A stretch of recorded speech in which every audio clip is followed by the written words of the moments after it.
All right, we are here at ISE 2015 with Aviv Ron from Kramer. How are you, sir? I'm great. Good to see you. Good to see you. Nice to meet you in person. Yeah, Yes, absolutely. Aviv has been one of our guests on AV Week from Israel, actually. So you are part of the Kramer corporate office in That's in right. Israel. We're headquarters in Israel, Yeah. but we have 26 offices around the world, so we are a very truly global company. Yeah. And as you see here, we have people representing, I think, 7 or 8 languages, nationalities only in Europe.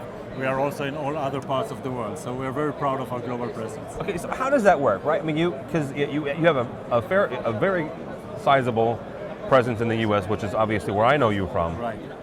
But outside of the U.S., talk about how you guys manage not just marketing, distribution, manufacturing, in all these different little areas. I mean, the EU is, from, again, my big dumb American viewpoint, the EU seems to have made things easier, right?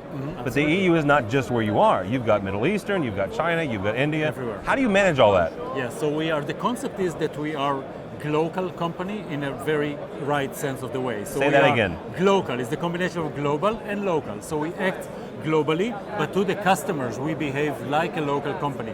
So if you are in Sweden, for example, you would think that Kramer is a Swedish company because everything you see is based and done in Swedish, in Sweden, with the local people. That includes support, currency, training, material, marketing, everything is in local, whereas we run everything from our headquarters in Jerusalem. But we are, from day one, are used to the fact that our customers are not, for the most part, in Israel. Israel is not the biggest market, as you probably know. It's a small market, although important for us because it's close to home. But we are developing everything with the notion it has to be sold and localized outside of Israel as well. So that's the concept. And for that reason, in the key countries, as I said, we have 26 offices around the world. In each one of these countries, there is a local team with local support, business and done on a very local level. How do you do that then? So do you, let's pick, Iceland for an arbitrary market. I don't know if you're in Iceland. No, we're not. We have distributors. There you go. By the way, in the other countries, we have distributors. Okay. So it's about 85 countries in the world. We do have distributors, certified, trained, and they do the business for us. And it's one distributor in a country, not a bunch. Okay, very good. So that's how we actually get a hold of the market. But the moment we open an office, as opposed switching from a distributor to opening an office, that becomes a really meaningful way for us to increasing the commitment and the business. So you go in, you do the research, you hire the right people. Absolutely. All local people. The people is the key thing. Yeah. So we got the right people that fits into our global culture, and we are a big relationship company, so we believe in relationship. When we hire people, it's for the long haul. Most of our country managers have been with us for many years, and we're very proud of that because that level of close relationship extends from our own people to our integrators, to our partners, and to our end customers. That's very important for us. All right, you guys have been at ISE for a number of years. Yes, absolutely. We talked off camera about the size of your booth. You're trying to make it bigger next year. Yeah, we are quite a big booth, and we are trying to get more space. As you know, it's limited sometimes, and for you to get expanded, you have to have somebody that leaves. It's just like, buying your neighbor in your neighborhood. Sometimes you want to do that and you can't. You got to bump somebody off. You got to bump somebody off. But in this case, we don't do that. But if there is more space, we will become bigger. At Infocom, we are this year going to be much bigger. And that's important to us because we have so much to show, as you see. So we have to build, central places in the center of the booth to show real life environments, as well as the walls. Each one of them demonstrates and shows a full solutions to customers in very different environments. So that's key for us to show. If you're in banking and trading, we want to dedicate a system for you that you see we have a full solution for you as an example. Okay, so talk about that. You mentioned off the camera, like I said, in years past, at least, again going to IS to Infocom, you have had products, right? Right. Here's our stack of switchers. Here's our stack of this and that and the Absolutely. other. In this booth, at least, you have real world kind of solutions, right? That's the word. As opposed to here's our stack of switchers. Here's an education solution. Here's a healthcare solution. Yeah. What was the thinking in going that way? The thinking is that at the end of the day, we want people to come to us to solve their problems because we believe we have a complete solution. And we want to start developing that dialogue with our integrators, but also with our end customers. We want them to think about the fact that they will come to us for all of their audio and video and connectivity needs. And for that reason, and we believe that at the end user level, you are less interested about the ins and the outs and the bits and the little pieces that are the features or the particular hardware components of the device. We think that if we show you what this solution does for you, that will be your compelling reason to come to us, because that's our approach to the market. We solve your problem. It's part of our relationship commitment, as I mentioned in other aspects. It's also relevant to this aspect as well. We solve your problem when it comes to audio and video, and we do it in your environment, inside the room, and also if you extend outside of the room through streaming or extension of your range by our range extenders, etc. So we have the technologies. We want to show you how to put them to use to solve your problems. Right. That's the solution approach. Let's talk about a couple of your solution areas. One of them is education. Absolutely. An area that's actually where I first heard about you many years ago, when I was a tech manager, learning about Kramer. Some of the things you have there now, like the connectivity, like the bring your own devices, what do you have over there to show people that are coming to this from Amsterdam, from the UK, from Norway, for their solutions, for their education solutions? Absolutely. So education, as you know, is a segment that includes many sub-segments. We adhere to all of them. We have a big focus on higher education. We have many customers, and we have some very interesting success stories that you can find on our website. Some of them are videos and showed what we did for a particular university, for example. We have a university in Scotland that we just fully equipped with all of the rooms are coming with our solution. So basically the idea is that a university, for example, they have certain types of rooms. Each one of these rooms require different capabilities and different connectivity and different options for the lecturer or the education providers to give. And we have a complete solution that does all of that. And that, as I said, includes your bring your own device solution. So whatever the professor can come with any device they have. It can be an old PC, it can be an iPad, it can be sometimes they want to do it from their iPhone. So we have their connectivity. Of course, you need the wire, and all of that needs to be very easy for you to find and to get connected to, because the people may be already the students in the class, etc. So that's very important. It has to extend beyond the reach of your HDMI. This is where our range extenders come in. So we have that over either our own Digica technology or over HDBaseT that is now becoming extremely popular, and we have a leading position in HDBaseT technology. You have to have your audio solution. You have to have the right speakers. You have to make sure that the speakers are not too big for the room and that they're still well positioned to provide equal level of sound. So we have that capabilities as well. And the switchers and the scalers that we have ensure that whatever devices you connect, and they can be analog, they can be digital, they can be any sort of device, you will be able to project that at high quality so that the students can see it. And not less importantly, now we are extending outside of the room, as I said, in any one of our solutions through streaming. Yeah. So basically, if a student misses class that day, he can see it outside of the class through H.264 streaming. Back up for 1 second. You mentioned the speaker solution. This is a new endeavor for you guys, relatively new. Yeah, we've been developing speakers and audio for some time, but we are growing like crazy in that demand. Yeah. How did that come about? And talk a little bit about your audio solutions.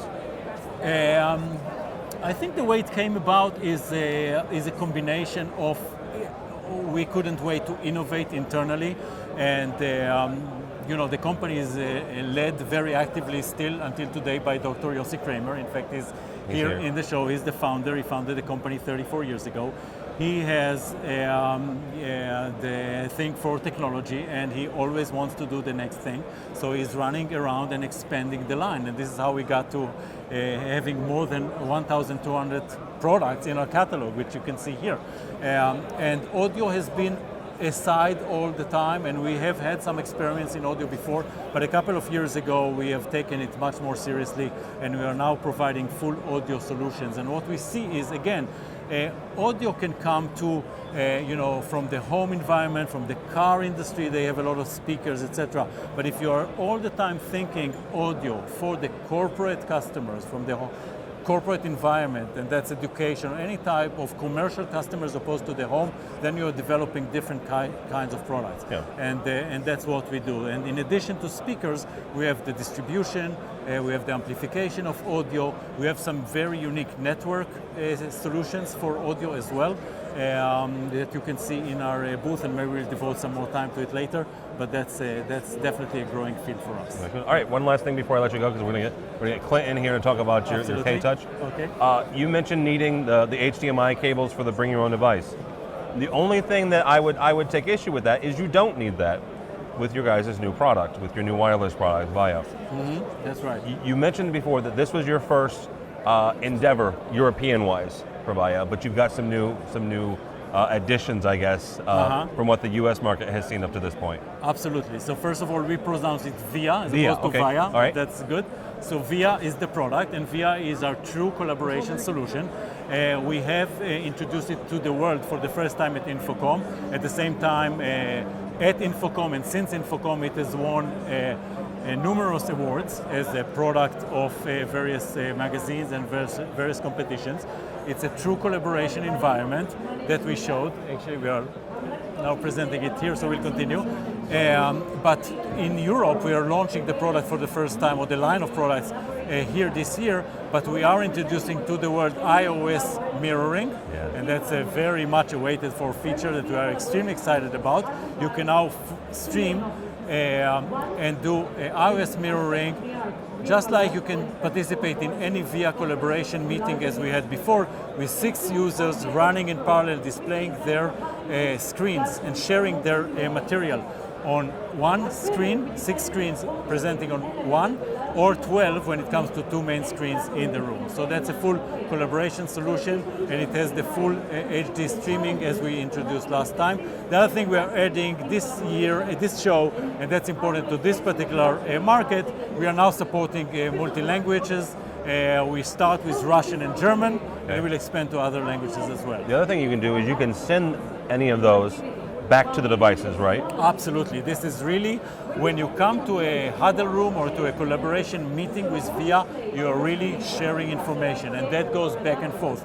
You can, at the end of the meeting, you work on a project. By the way, you can do whiteboard capabilities with the system, and at the end or at any time you want to share something with the crowd, you push a button, everybody gets it into their systems instantaneously. You don't have to send me the presentation later like we always do after a meeting. No, it's already yours. So it's like the genie. You want the presentation, you already got it. The Via Genie, I like that. Absolutely. All right, well, Aviv, it was nice to meet you in person, It's a sir. pleasure. Have a good show. I love your podcast, by the way. Thank you. I'm a fan. Thank you. And you're welcome anytime. I appreciate it. Thanks All for right, coming Aviv by. Ron from Kramer. Thank you. All right, now we're here with Clint Hoffman from Kramer. How are you, sir? I'm great, thank you, Tim. What are you doing in Amsterdam? I feel any of the U.S. guys, and you are the U.S. Yes, I version am. of Kramer. I feel the need to ask that because this is a Euro ME centric show. Yeah, well, absolutely. Well, at Kramer, we are very, we have a worldwide approach to the market, and so we have people in marketing that are, in every aspect of the world, and we try to come together and pool our talents and make sure that we're all giving each other ideas, exchanging ideas, and so they find some value for me to be here. So I'm glad to be here. Absolutely, it's a nice town. I've never been here, so this is Really, your first time? My first time at ISE. So this has been a neat experience. It's a big show. You guys have a large booth here. One of the things that I find interesting, and in my 9-to-5 job, I run an independent programming house and design consulting firm. So one of your walls over here definitely caught my eye. It is your K-Touch. It is Kramer's control system. Yes, it is. I'm not to mince words, but that's what it is. It is. Right? One of the things that was interesting is I didn't see a touch panel. All right? Just cut to the chase. There was no Kramer touch panel. Correct. Right? Explain that thought process and why there's no touch panel. So we're thinking that we're living in an age of millennials, and we're moving further and further into that. And millennials live on their own personal devices, BYOD. It's a BYOD world. Yeah. So the entire approach of K-Touch, the theory behind it is that it is BYOD centric. The K-Touch control system, you use it and you program it, and it lives in the cloud. So let's just say, for instance, that I am a dealer integrator. I create a program, a template, some buttons. I drag and drop some features onto those buttons. Boom, it's a control system. Then what happens is I have my end user take their personal device, whether it's a phone or a tablet that they want to use, and then they go ahead and connect to the cloud. Boom, it downloads to their phone. Okay. Now they can control their system. Let's say they add another device. Let's say they say, hey, I just got this Blu-ray player, XYZ. Well, they call the dealer integrator. Dealer integrator programs that, pushes it up to the cloud. They go to the cloud again, resync, boom. Now they have that capability. It's as easy as that. You don't have to go out to the site. It's no more truck rolls after the installation. It's going to save you money in the long run. All right, so one of the things you guys have a large library of drivers, Yes. right? And different people call it different things. Some guys call them modules, some people call it drivers. If I'm in the field, right, and I'm XYZ integration house, I'm in the field and the client throws me a curveball, right? I expected a Samsung display and lo and behold it's an LG display. Do I have to wait for you to make a driver, or can I make my own kind of right there? You could make your own driver, Okay. but we probably already have that driver, to be completely honest with you. We also have a slight distinction between drivers and modules. It's terminology. Okay. You already said that. In our terminology, a driver is like how do I turn this TV on or off or switch channels? Modules to us are pre-written applications, if you will, to interface with a particular manufacturer. The ideal example is we have a Lutron module. Okay. So if you want to do anything with Lutron, you download this module and now you got that capability. It's all pre-written for you. It's all right there. You don't have to do anything. Kind of like their eye lighting or whatever. Yeah, exactly. It's just all right there. So we've already created a module for that, and we've done that for other products as well. So we have the modules, and then you have the drivers.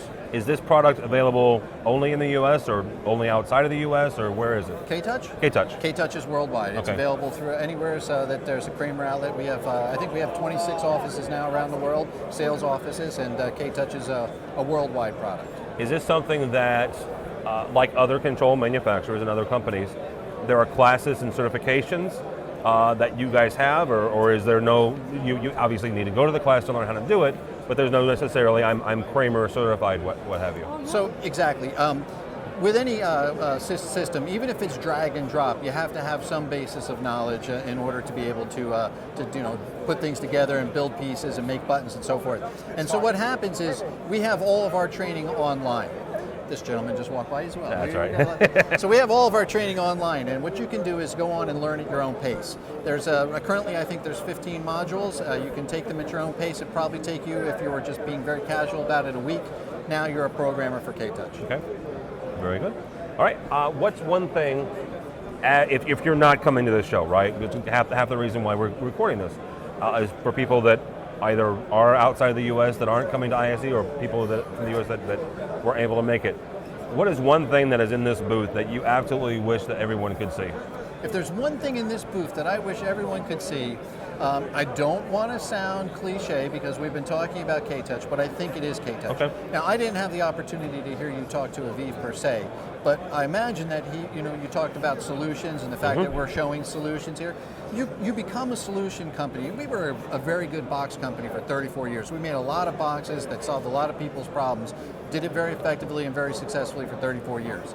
We're talking about solutions here now because we have a control system. Once you have a control system, you can sell somebody an entire end-to-end solution. Yeah. You don't rely on the dealer integrator to just have to take whichever boxes they think are appropriate from your line anymore. You can offer them the complete solution. So K-Touch pulls that all together for us. Very good. All right. Clint Hoffman from Kramer, thank you, sir. Thank you. Enjoy your time in Amsterdam. All right. You too. Clint Hoffman from Kramer.